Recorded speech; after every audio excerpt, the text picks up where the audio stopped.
शुरू किया सर। पहले इस प्रेस वार्ता में आने के लिए आप सबका बहुत बहुत धन्यवाद। इस प्रेस वार्ता की हम लोग शुरुआत करें। मैं अपनी तरफ से अपनी पार्टी लोक जनशक्ति पार्टी रामविलास की तरफ से कल बक्सर में जो रेल हादसा हुआ उसमें जितने मृतक हैं उनकी आत्मा की शांति के लिए प्रार्थना करता हूं। उनके परिवार वालों को इस दुख की घड़ी में ईश्वर हिम्मत दे, ये कामना करता हूं। और जितने घायल हैं वो जल्द स्वस्थ हो, ऐसी भी कामना करता हूं।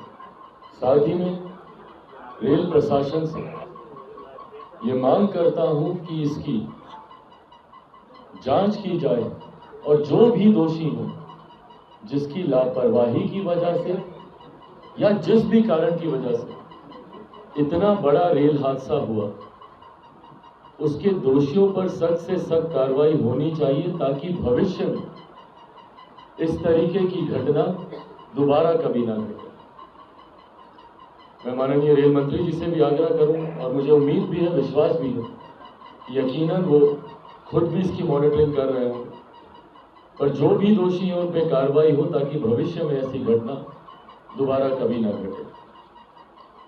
साथियों, आज की इस प्रेस वार्ता का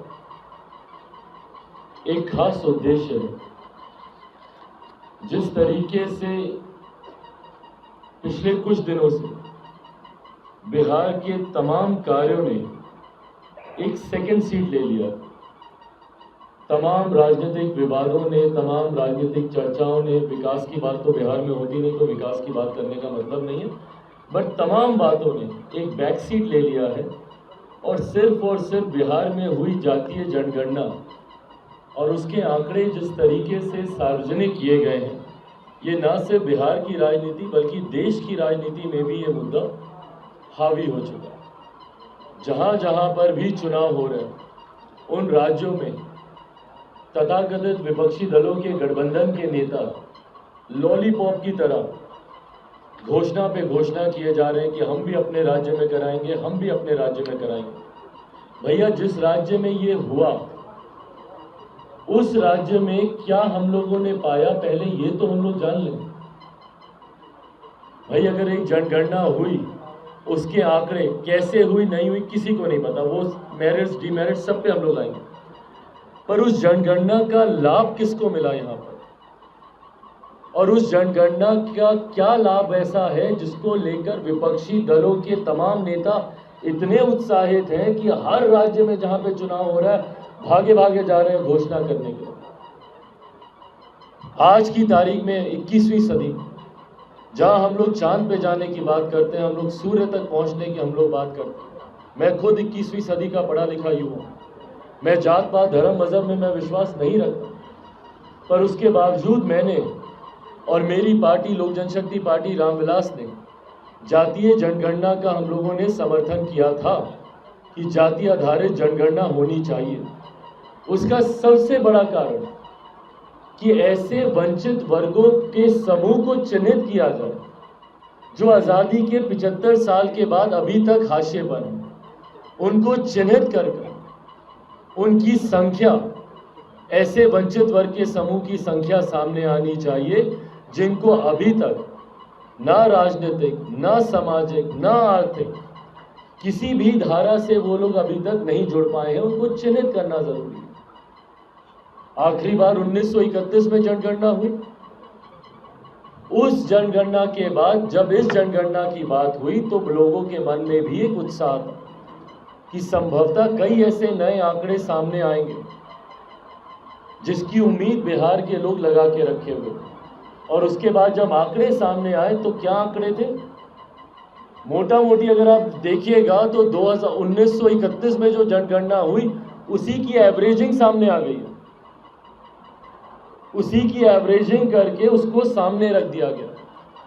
अगर ये बंद कमरे में तैयार किए हुए आंकड़े होंगे तो उस पर भी किसी को आश्चर्य नहीं होना चाहिए। 500 करोड़ रुपया खर्च हुआ। भैया, कहाँ खर्च हुआ 500 करोड़ रुपया? कितने लोगों के दरवाजे खटखटाए गए। बल्कि मैं आप सब मीडिया के साथियों से भी आग्रह करूंगा कि एक सर्वे जनरली आप लोगों को करना चाहिए। जाइए, रैंडमली पूछिए गांव देहात में जाकर कि आपके पास कितने लोग आए, कैसे जानकारी ली गई। मैं अभी 2 दिन पहले मेरे नेता, मेरे पिता आदरणीय रामविलास पासवान जी की पुण्यतिथि पर अपने पैतृक गांव में था, शहर बन्नी में था। वहां पर कई मैंने ग्रामीणों से मैंने पूछा कि भाई यहाँ पे कौन कौन आए, अपने परिवार वालों से पूछा। ना के बराबर लोगों ने कहा कि किसी ने हमसे आकर हमारी जाति के बारे में पूछा। तो भाई ये जनगणना हुई कैसे, भगवान जाने। और उसके जब आंकड़े सामने आए, स्वाभाविक से आंकड़े, समीकरण की उन जातियों को बढ़ा चढ़ाकर इसमें दिखा दिया गया जिसके लाभ से या जिनके समर्थन से पिछले 33 साल से ये सरकार आती जाती रह रही है। उन लोगों की जातियों को बढ़ाकर, और कई ऐसी जातियां, अनुसूचित जाति में छोटी जातियां हो, पिछड़ा वर्ग की छोटी जातियां हो, अति पिछड़ा वर्ग की जातियां हो, for that matter even upper caste की जातियों को कमतर करके इसमें दिखाने का इसमें प्रयास किया है। और जिनसे इनको राजनीतिक लाभ लेना है, जिन समीकरण से राजनीतिक लाभ लेना है, उन चुनिंदा जातियों को बढ़ा चढ़ाकर इन्होंने दिखाने का काम। बहरहाल ये सवाल मैं कई बार पहले भी उठा चुका हूं। मुद्दा ये नहीं है आज की तारीख। मुद्दा ये है कि हाइपोथेटिकली अगर ये वो आंकड़े सही है, भाई सरकार तो मानती है सही है, हम लोग माने नहीं माने, बिहारी माने नहीं माने, पर अगर सरकार मानती है वो आंकड़े सही है तो उस आंकड़ों को अपनी सरकार में भी मुख्यमंत्री नीतीश कुमार लागू करें। देश भर में जितने विपक्षी दलों के नेता घूम घूम कर जातीय जनगणना कराने की बात कर रहे हैं, वो लोग क्या कह रहे हैं? यही कह रहे हैं ना कि जिसकी जितनी संख्या भारी उतनी उसकी हिस्सेदारी। माननीय कांशीराम जी ने नारा दिया था, सब उसी को दोहरा रहे हैं, उसी को सब लोग बोल रहे हैं। तो भैया जिसकी जितनी संख्या भारी उतनी उसकी हिस्सेदारी कीजिए बिहार सरकार की कैबिनेट में मुख्यमंत्री जी, और उसका लाभ दिखेगा तब हम मानेंगे कि भैया जितने विपक्षी दल के नेता चुनावी झुंझुना जा जाकर बजा रहे हैं हर एक जगह कि भाई यहाँ पे भी हम कराएंगे, यहाँ पे भी हम कराएंगे, तब हम मानेंगे कि भैया बिहार को इस जनगणना का लाभ हुआ है। मुख्यमंत्री को सबसे पहले मुख्यमंत्री को अपने पद से इस्तीफा देना चाहिए। और आज पहली बार हम उनका इस्तीफा राजनीतिक आधार पर नहीं मांग रहे। हम हर बार अपराध को लेकर, भ्रष्टाचार को लेकर हम उनका इस्तीफा मांग चुके हैं, पर आज उन्हीं के द्वारा दिखाए गए मार्ग पर भाई ये जातीय जनगणना मुख्यमंत्री नीतीश कुमार जी के लिए आईना है। देखें इस दर्पण में कि उन्होंने 18 साल में उन्होंने क्या किया, और देखें ये गठबंधन कि 33 साल में उन जातियों के साथ या उन वर्ग के साथ, उस जमात के साथ कितना अन्याय हुआ है। और किन लोगों ने अन्याय किया है 33 सालों में? इन्हीं लोगों ने। एक बड़ी आबादी अति पिछड़ा वर्ग की, एक बड़ी आबादी, इन्हीं के आंकड़े बता रहे हैं ना, 36%, 36.01% अति पिछड़ा वर्ग की आबादी। क्या रिप्रेजेंटेशन है? और इतनी बड़ी आबादी का मुख्यमंत्री नहीं होगा, 2-2.5% वाले मुख्यमंत्री बन जाएंगे, और एक बड़ी आबादी को आप इसमें अछूता छोड़ दीजिएगा। ये कहां का सामाजिक न्याय है जिसकी दुहाई देते मुख्यमंत्री नहीं थकते? जब राजनीतिक लाभ लेना होता है तो आप जातिवादी हो जाएंगे, और जब बड़ी बड़ी बातें करनी होगी तो आप समाजवादी हो जाएंगे। ये दोहरी नीति कब तक चलेगी मुख्यमंत्री जी? सबसे पहले अगर सही मायनों में, और ये आप ही की जनगणना है, किसी और की नहीं है, अगर आप सही मायनों में इस जनगणना का लाभ बिहार के लोगों को देना चाहते हैं तो मुख्यमंत्री नीतीश कुमार जी स्टेप डाउन करें और अति पिछड़ा वर्ग से किसी को आगे करें, और नहीं तो कम से कम तत्काल प्रभाव से उप मुख्यमंत्री तो इन तमाम जातियों से आने चाहिए, इन तमाम जमातों से आने चाहिए। भाई मुसलमान कितना इसमें बताया? मुसलमान लगभग 17.7%, लगभग 18%। तो क्यों एक मुसलमान उप मुख्यमंत्री नहीं है? क्यों नहीं है बताएं? इसी समीकरण की तो ये लोग राजनीति करते हैं ना। मेरे नेता, मेरे पिता आदरणीय रामविलास पासवान जी ने 2005 में सरकार बनाने से मना कर दिया। चाबी दी उनके हाथ में, आप जान ही रहे हो बात है, चाबी दी उनके हाथ में, उन्होंने मना कर दिया और प्रस्ताव रखा, और इन्हीं लोगों के सामने प्रस्ताव रखा जो बड़े सामाजिक न्याय के फ्लैग बेयरर बन के आगे घूमते हैं, इन्हीं लोगों के सामने प्रस्ताव रखा, भले वो आरजेडी होती या जेडीयू होती। हमारे नेता ने खुल के बोला कि बनाइए किसी मुसलमान को मुख्यमंत्री, और लोक जनशक्ति पार्टी उसका समर्थन करेगी। मुसलमान मुसलमान मुसलमान मुसलमान नारा ये लोग रटते रहते हैं। क्या किया ये लोग मुसलमानों के लिए? एक मुख्यमंत्री नहीं बनाएंगे आप मुसलमान का? क्यों नहीं बनाएंगे बताइए? इस समीकरण का आपको वोट चाहिए। इनके नाम पे दुहाई देते आप नहीं थकते, इनके नाम पे हिंदू देवी देवताओं को गाली देते आप नहीं थकते, सनातन धर्म को समाप्त करने की बात भी आप कर देते, और उसके बाद जब इनको अधिकार देने की बात आएगी तो आप अधिकार नहीं देंगे। बनाइए भैया एक उप मुख्यमंत्री मुसलमान वर्ग से, बनाइए 2 उप मुख्यमंत्री। गाली देते हैं ये लोग एनडीए को, भाजपा को। 2 उप मुख्यमंत्री किस समाज से? अति पिछड़ा वर्ग से ही बनाया गया था ना। रेणु जी रही थी वहां पे कि नहीं? तारकिशोर जी रहे थे कि नहीं उप मुख्यमंत्री के तौर पर? दोनों अति पिछड़ा समाज से आने वाले लोग, और ये लोग अति पिछड़ा समाज के लोग बात करते। भाई अगर जातियों की अगर आपको इतनी बात करनी है, क्योंकि मेरे मुख्यमंत्री को जातिवादी सोच के अलावा और कुछ सूझता नहीं है, भाई को भाई में बांटते हैं। कल क्या खूबसूरत मिसाल पेश की बक्सर के लोगों ने, ना जाति देखी किसी की, ना धर्म देखी, भागे भागे सब गए बचाने के लिए जिससे जितना हो। पर अगर आप जाति की बात करते हैं तो फिर दीजिए सही मायनों में उनको सम्मान, और बनाइए अति पिछड़ा वर्ग से, बनाइए अनुसूचित जाति से। भाई अनुसूचित जाति जनजाति पूरी, अगर आप इसकी जमात को अगर आप देखिएगा, अनुसूचित जाति 19.6 और 1.6 अनुसूचित जनजाति, लगभग 22% के आसपास। क्यों नहीं बनेगा भैया इस वर्ग से? क्यों नहीं? अगर देश में अगर एक अनुसूचित जनजाति की महिला महामहिम राष्ट्रपति हो सकती है, तो क्यों नहीं बिहार में एक उप मुख्यमंत्री हो सकता? ये तमाम बातें आपके माध्यम से जनता के बीच रखने का मेरा बस इतना ही मकसद है कि जो लोग बड़ी बड़ी बातें करते हैं और अपने आप के बड़े बड़े दावे करते हैं कि देखिए हमने क्या नहीं किया अलग अलग समाज के लिए, ये आईना है, ये आंकड़े उनके लिए कि बड़ी बड़ी बातें इन्होंने खूब की, पर बदले में क्या दिया? पिछले 3 दशक से मैरी गो राउंड की तरह, और बाकी एक बड़ी आबादी अनुसूचित जाति जनजाति को मिला दिया जाए लगभग 20%, अगर इसको जोड़ दिया जाए अति पिछड़ा 36%, 47, 56, और उसके बाद 20% आप जोड़ दीजिए इसको मुसलमानों को, 56 हो गया 66, 76, 76% लोग एकदम सत्ता से गायब है। और इन लोगों की हिस्सेदारी की बात ये लोग कर रहे हैं, इन लोगों की दुहाई देते देते जनगणना करवा रहे हैं, और इसी के आधार पर देश के बड़े बड़े विपक्षी नेता अलग अलग राज्यों में जाकर कर रहे हैं। भाई पहले बिहार आए ये लोग अपनी बैठक के लिए, अपने लाभ के लिए, तमाम ये विपक्षी दलों के गठबंधन के तमाम घटक दल वैसे तो बिहार आ जाएंगे, अब आए ना बिहार, आए बिहार और बोले कि भैया जो चीजें जो जातीय जनगणना आपने की है उसके आंकड़े अब सार्वजनिक हो गए हैं, अब इसको मंत्रिमंडल में भी अब इसको लागू किया जाए। तब हम लोग मानेंगे कि हाँ भैया इसका लाभ है, अब करवाइए आप लोग राजस्थान में, करवाइए मध्य प्रदेश में, जहाँ जहाँ पे भी आपको करवाना, छत्तीसगढ़ में, सारे राज्यों में करवाइए। पर हकीकत है ये हाथी के दिखाने वाले दांत की कहावत है, दिखाने वाले दांत कुछ और खाने वाले दांत कुछ और।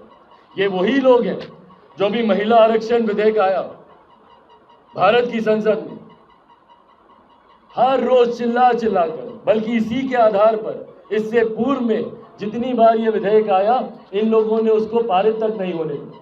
ये तो हमारे प्रधानमंत्री आदरणीय नरेंद्र मोदी जी की इच्छा शक्ति थी कि ये कानून बना, पर उसमें भी बार बार हर मोर्चे पे जाके कि भाई पिछड़ा वर्ग की महिलाओं का इसमें आरक्षण होना चाहिए, रिजर्वेशन विद इन रिजर्वेशन होना चाहिए। बिल्कुल होना चाहिए प्रभु, पर पहले इसमें तो बताइए कि आपने कितना दे दिया अपने मंत्रिमंडल में, पिछड़े वर्ग से कितनी महिलाएं हैं आपके यहाँ? और क्यों नहीं एक पिछड़े वर्ग की महिला को आप उप मुख्यमंत्री बना देते? रेणु कुशवाहा जी यहाँ पर बैठी हैं, क्यों नहीं बनाते बताइए? ये दर्शाता है इनका कि इनकी सोच क्या है। महिलाओं की बात करेंगे, महिलाओं को आरक्षण देने की बात करेंगे, भाई इसके लिए आपको प्रधानमंत्री जी की स्वीकृति की जरूरत थोड़ी है। मंत्रिमंडल में फेरबदल तो मुख्यमंत्री जी चाहे तो तुरंत प्रभाव से कर सकते हैं, 1 घंटे के भीतर कर देंगे, तो लागू करके दिखाइए। देश के बड़े बड़े नेता बोलते हैं कि ब्यूरोक्रेसी में होना चाहिए, भाई वो तो कैडर सिस्टम से आ रहा है, होते होते जब वो होगा होगा।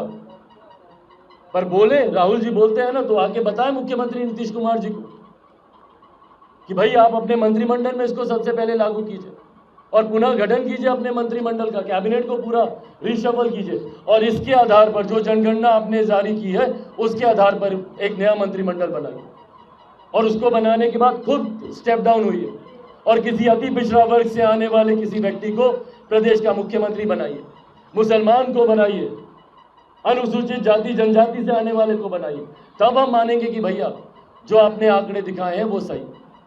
और इन आंकड़ों की आड़ में पिछले जो हमने कहा कि जितने ज्वलंत विषय हैं वो छूटते जा रहे हैं। बिहार में सिर्फ जातीय जनगणना को लेकर बातचीत हो रही है और बिहार में जो महिलाओं के साथ जो अपराध बढ़ता जा रहा है उसको लेकर क्या। मणिपुर में इनके राष्ट्रीय अध्यक्ष जनता दल यूनाइटेड मुख्यमंत्री की पार्टी के भागे गए थे मणिपुर। क्यों नहीं भागे गए वहां पे, जहां पे कौन सी जगह थी जहां हम लोग गए थे, खुसरूपुर में 23 सितंबर की घटना है ना, खुसरूपुर उस दिन हम लोग गए थे। किस तरीके से महिला को नग्न कर उसके ऊपर यूरिनेट कर उसको मार कर पीट कर किस तरीके से उसके साथ अत्याचार किया गया। क्या ये शर्मनाक घटना नहीं है? क्या इसमें ललन सिंह जी की आत्मा नहीं कांपती? देश की संसद में तो खड़े होकर एकदम मणिपुर को लेकर ऐसे एकदम चिल्ला कर अपनी बातों को रख रहे थे। क्यों नहीं जाते खुसरूपुर? मणिपुर भाग कर गए। बिहार में नहीं आता है क्या? और बिहार में क्या पटेला जिला का है ये? कितना किलोमीटर यहां से? मात्र 30-32 किलोमीटर यहां से। वहां जाना लोग जरूरी नहीं समझते। और ये क्रोनोलॉजी समझिए, महिलाओं के ऊपर हो रहे उत्पीड़न को लेकर जितने लोग संसद में महिला के आरक्षण को लेकर अपनी वेदना, अपनी संवेदना, अपनी दुख, अपनी पीड़ा व्यक्त कर रहे हैं, उन लोगों के पास फुर्सत नहीं है बिहार में हो रही महिलाओं के अपराध पर जाने के लिए। महिलाओं को काट कर उनके नग्न शरीर को खेत में फेंक दिया जाता है। कितने लोग गए भैया? बछवाड़ा में घटना घटी, दरभंगा में घटना घटी, ये अरवल की घटना जहां मां बेटी को बच्ची यहीं पीएमसीएच में 5 दिन तक जिंदगी और मौत से लड़ती रही। हम सब गए थे वहां पर। मां को जिंदा वहां पे जला दिया गया अपनी बच्ची के साथ। एक के बाद एक महिलाओं के ऊपर यहां पे अपराध हो रहे हैं और पूरा देश खामोश है इसके ऊपर, पूरा विपक्ष खामोश है इसके ऊपर। ये तथाकथित इंडिया गठबंधन के जितने दल के नेता हैं, एक की आत्मा नहीं जागती इसको लेकर और सब एकजुट होकर बात करेंगे भैया नारी सशक्तिकरण की, महिलाओं के अधिकार की। और यहाँ पे महिलाओं को दिन दहाड़े उनकी हत्या की जा रही है, उनके साथ बलात्कार किया जा रहा है, उनको नग्न करके घुमाया जा रहा है, उनके शरीर को टुकड़ों में काटा जा रहा है। यही है ना भाई, इनको बातें बड़ी बड़ी करनी है, उनको माफ ये करेंगे ही नहीं, उनको प्रताड़ित करेंगे, क्योंकि इनकी जितनी योजनाएं है ना उससे मौखिक रहती है। चुनाव के वक्त इन्होंने अनुसूचित जाति के लिए भी एक योजना बनाई थी ना कि किसी दलित परिवार में अगर हत्या होगी तो उसके आश्रितों को सरकारी नौकरी दी जाएगी, फलाना दिया जाएगा, दुनिया भर की घोषणा ये करके आए। एक दलित परिवार मुझे दिखा दीजिए, एक अनुसूचित जाति का परिवार मुझे दिखा दीजिए जहां पे इस योजना को धरातल पर उतारा गया। और जब डीएम से बात कीजिए, अधिकारियों से बात कीजिए, तो हमारे पास कोई नोटिफिकेशन नहीं आया इसका। ये इनकी योजनाओं का हाल है भाई। 3 डेसिमल जमीन कब से हम लोग सुनते थे, जब ये दलित महादलित किए थे। जाइए ना, जाकर पूछिए महादलित परिवारों से कितने लोगों को इस योजना का लाभ मिल गया। इनकी योजनाएं सिर्फ झुंझुना है लोगों से अपना राजनीतिक लाभ लेने के लिए। अरे प्रभु, बहुत पानी निकल गया भाई हाजीपुर की सीट। आप बताइए, बहुत हो गया उसमें। समय आने पर हट जाएंगे। धन्यवाद भाई, बिल्कुल उतरना चाहिए। और ये मांग इन्हीं के आधार पर है, हम इन्हीं के आधार पर बोल रहे हैं। ये आवाज इन्हीं लोगों ने उठाई है। यही लोग बोल रहे हैं कि भाई जातीय जनगणना होगी तो उसके बाद जिसकी जितनी संख्या भारी उतनी उसकी हिस्सेदारी। तो अब दीजिए हिस्सेदारी भाई। एक बड़ी आबादी है अनुसूचित जाति की, एक बड़ी आबादी है मुसलमानों की, और बहुत बड़ी आबादी अति पिछड़ा की। इतने ही हितैषी बनते हैं तो उनको उनका पहले हक अधिकार दीजिए। आपके पास अभी हाँ, उसमें 183 जाति का 0% मतलब 1% से भी कम है जनसंख्या। तो अगर सीट पे बात होगी तो उस 183 का क्या होगा? नीतीश कुमार जी क्या करेंगे? भाई पूछिएगा मुख्यमंत्री जी से क्या करेंगे। हम तो बोल ही रहे हैं, हम कहाँ मान रहे हैं कि ये सही है। हम तो बोल रहे हैं, हम तो एक ऐसी परिस्थिति की हम बात कर रहे हैं जो इन्होंने बना दी है।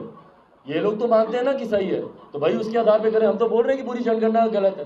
भाई बिहार में हम भी घूमते हैं और हमारे से ज़्यादा, टोक दीजिएगा अगर हम बड़ी बात बोल रहे हो, हमारे से ज़्यादा कौन है आज की तारीख में जो बिहार के गाँव जा रहा हो? हर गाँव हम जा रहे हैं। क्या हमको इस बात का अंदाज़ा नहीं है कि किसकी कितनी संख्या है? हमको नहीं पता कि भाई पासवानों की आबादी क्या है और क्यों मुख्यमंत्री जी ने पासवानों की आबादी को कम कर दिया। भाई हम समझ रहे हैं कि क्यों कम किया। चिराग मॉडल बहुत परेशान किया था उनको, उन्हीं के राष्ट्रीय अध्यक्ष बार बार चिराग मॉडल का ही ना नाम लेते हैं। तो हमको पता है कि चिराग मॉडल को और किसी तरीके से नहीं झुकाया जा सकता, तो चिराग मॉडल के आंकड़े को ही कम कर दो, और कर दिया गया। और कई आबादियों को तो, कई जातियों को तो आपने लुप्त करने की कगार पर आप लेकर आ गए। हाँ एक सवाल है भाई, टेंडर देने की भी बात आई ना, उसमें भी इनका सामाजिक न्याय देख लीजिएगा। कितने टेंडर कितने लोगों को जाते हैं और किन किन जातियों को खास तौर पर इन टेंडरों का लाभ होता है।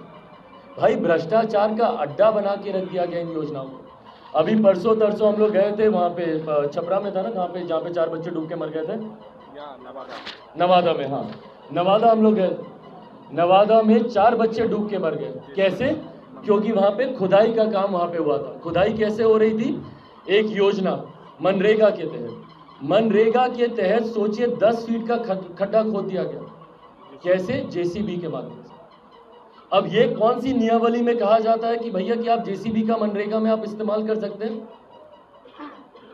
आपको मानव के माध्यम से, इंसानों के माध्यम से मनरेगा में आपको काम करवाना है, और जेसीबी का 10 फीट का आपने खड्डा उसमें खोद दिया। बगल में जहाँ पे इंसानों ने काम किया मात्र 1.5 फीट का वो गड्ढा, और उसके बाद जब पानी आया तो 1.5 फीट और 10 फीट सब एक हो गया।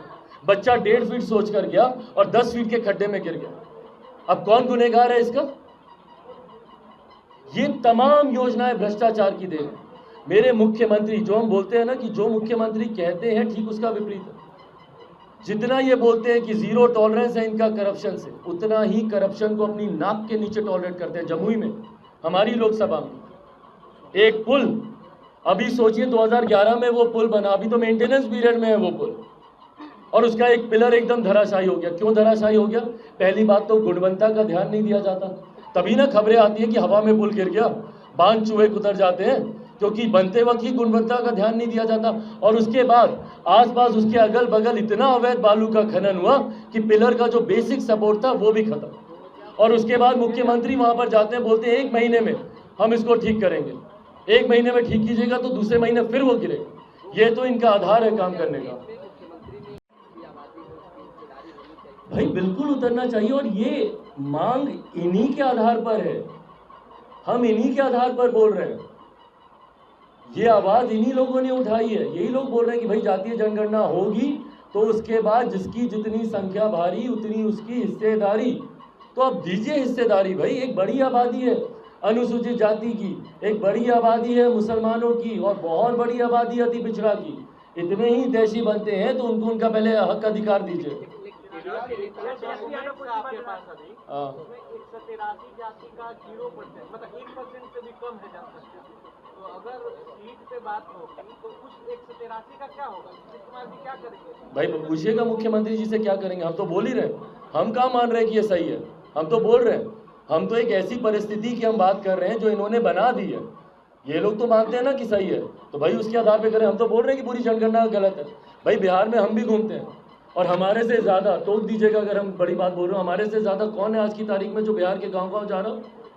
हर गाँव हम जा रहे हैं। क्या हमको इस बात का अंदाज़ा नहीं है कि किसकी कितनी संख्या है? हमको नहीं पता कि भाई पासवानों की आबादी क्या है और क्यों मुख्यमंत्री जी ने पासवानों की आबादी को कम कर दिया। भाई हम समझ रहे हैं कि क्यों कम किया। चिराग मॉडल बहुत परेशान किया था उनको, उन्हीं के राष्ट्रीय अध्यक्ष बार बार चिराग मॉडल का ही ना नाम लेते हैं। तो हमको पता है कि चिराग मॉडल को और किसी तरीके से नहीं झुकाया जा सकता, तो चिराग मॉडल के आंकड़े को ही कम कर दो, और कर दिया गया। और कई आबादियों को तो, कई जातियों को तो आपने लुप्त करने की कगार पर आप लेकर आ गए। हाँ एक सवाल है कि भाई, टेंडर देने की भी बात आई ना, उसमें भी इनका सामाजिक न्याय देख लीजिएगा। कितने टेंडर कितने लोगों को जाते हैं और किन किन जातियों को खास तौर पर इन टेंडरों का लाभ होता है। भाई, भ्रष्टाचार का अड्डा बना के रख दिया गया इन योजनाओं को। अभी परसों तरसों हम लोग गए थे वहाँ पे, छपरा में था ना, कहाँ पे, जहाँ पे 4 बच्चे डूब के मर गए थे, नवादा में। हाँ, नवादा हम लोग गए थे। नवादा में 4 बच्चे डूब के मर गए। कैसे? क्योंकि वहाँ पे खुदाई का काम वहाँ पे हुआ था। खुदाई कैसे हो रही थी? एक योजना मनरेगा के तहत सोचिए 10 फीट का खड्डा खोद दिया गया। कैसे? जेसीबी के माध्यम से।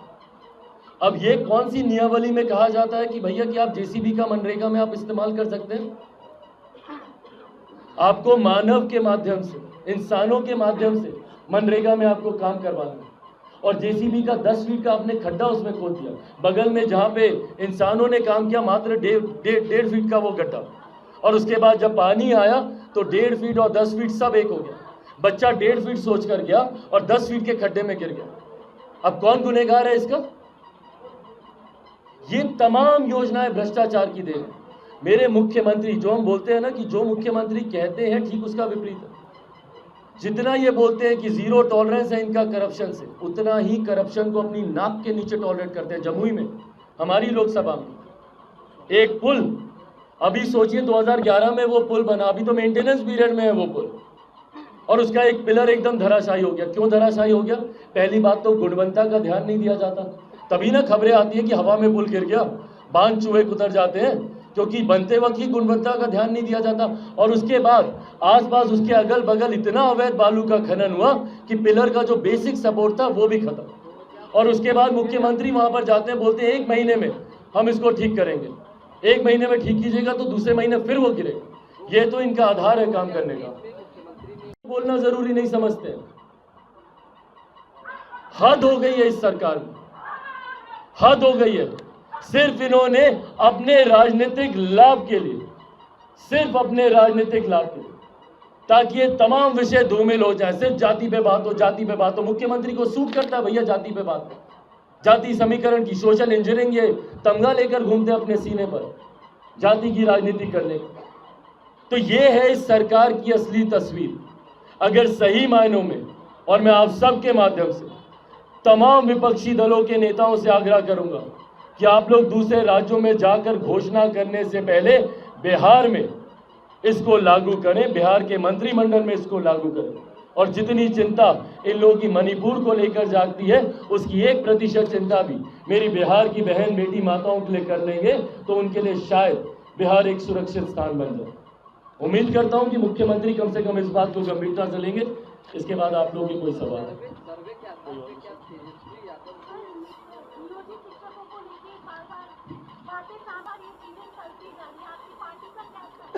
समीप दिखेंगे, लॉलीपॉप एक और पकड़ाया जाएगा इन लोगों को, और बार बार ये पकड़ाया जाएगा। और ये कोई नई बात नहीं है भैया, हम लोग आज का ये मामला है। कितना साल हो गया इसको? 15 साल से ये मामला चल रहा है। तब से लेकर अभी तक सिर्फ आश्वासन पे आश्वासन पे आश्वासन पे आश्वासन। एक वो डायलॉग था ना, तारीख पे तारीख पे तारीख पे तारीख, वही चल रहा है इन लोगों के साथ। अब कर देंगे, अब होने वाला है, अब कर देंगे, चुनाव के ठीक पहले कर देंगे, चुनाव के तुरंत बाद पहले कलम के हस्ताक्षर से कर देंगे। ये तमाम बातें की जाएंगी। इस्तेमाल किया जाता है। क्या हो रहा है यहाँ पे आंगनवाड़ी की महिलाओं के साथ? सिर्फ इस्तेमाल किया जा रहा है। किस चीज में नहीं आपने इस्तेमाल किया? मतलब बच्चे के जन्म से लेकर, उसके पहले से लेकर, उसके छोटी छोटी दवा से लेकर, छोटी से छोटी कोई विध होती है उस तक में उनका इस्तेमाल किया जाता है। और बदले में क्या दिया जा रहा है और क्या कर रही है राज्य सरकार इसको लेकर? तो ये जितने भी हैं, नियोजित शिक्षक हो, छात्र हो, आंगनवाड़ी की महिलाएं हो, जितने, इन सबको सरकार के द्वारा सिर्फ इस्तेमाल किया जाता है। पेपर लीक एक के बाद एक हो रहा है कि नहीं? क्या कर रही है राज्य सरकार? जातीय जनगणना, जाति में प्रदेश को बांटने का काम कर रही है। प्रदेश में कैसे उत्पाद इसको लेकर उत्पन्न हो, उसका राज्य सरकार इस्तेमाल कर, उसका प्रयास कर रही है। और एक के बाद एक पेपर लीक हो रहे, कोई बात नहीं कर रहा, किसी को फर्क ही नहीं पड़ रहा। कि बच्चों का भविष्य बर्बाद होता जा रहा है। भाई एक बार हो जाता है गलती से पेपर लीक, 2 बार हो जाता है, यहाँ तो एग्जाम बाद में अनाउंस होता है, उसका पेपर पहले लीक होने लग जाता है। ये तो हाल इन्होंने बिहार का बना के रख दिया। तो ऐसे में जो नियोजित शिक्षकों का मामला आपने उठाया, ये सिर्फ एक लॉलीपॉप और कुछ नहीं। अगर ये वीडियो पसंद आई और वह बिहार के राजनीति और बिहारियत से सरोकार रखेनी तो सब्सक्राइब बटन दबा के चैनल के सब्सक्राइब कर ली। ओजे एगो घंटी बा, ओकरा बटन दबा देला से कुल सटीक और मारक खबर रुआ मुफ्त में मिल जाई। अगर रुआ पत्रकारिता के हमनी के नया प्रयोग में सहयोग कर चाहतानी तो ज्वाइन बटन दबा दी। पेटीएम नंबर नोट कर ली 9386816700। धन्यवाद।